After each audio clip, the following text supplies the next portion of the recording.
Lavino Tregja, një nga emrat më të komentuar të momentit, mbrëm u bë zyrtarisht banori më i ri i Big Brother VIP Kosova 4. Por sa po kaloi pragun e shtëpisë, asgjë nuk shkoi sipas planit. Me hyrjen e tij, Labi u prit me buzëqeshje nga shumica e banorëve, përveç njërit prej tyre, Shkurtës.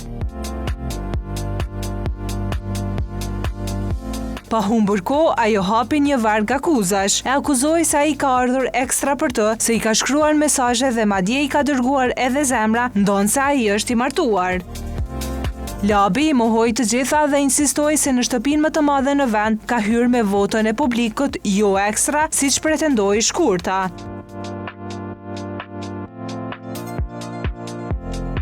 Por tensionet vetëm sa nesën. E ke përdorur fotografin time shumë, por mos tanin, do ta paloj dhe do ta hekuros shumë mirë, i tha Shkurta Labinotit.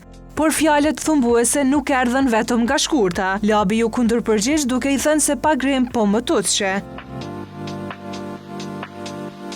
Reagimi i Shkurtës ishte i menjëhershëm. Faleminderit që po ma nënçmon fizikun. Kështu më ka fal Zoti. Labi vazhdoi goditjen verbale duke shtuar: "Të nja, se nuk e lën televizion pa shkuar." Shkurta u mbroi duke thënë se prania e saj në media nuk ka të bëjë me jetën private, por me temat që trajton.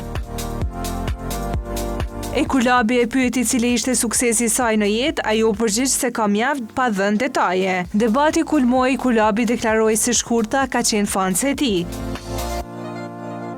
Një deklaratë që ajo mohoi menjëherë. Nuk di asnjë këngë tënden. Ky shkëmbim i ashpër ndizi jo vetëm atmosferën brenda shtëpisë, por edhe rrjetet sociale, duke u shndruar në përplasjen më të komentuar të ditës.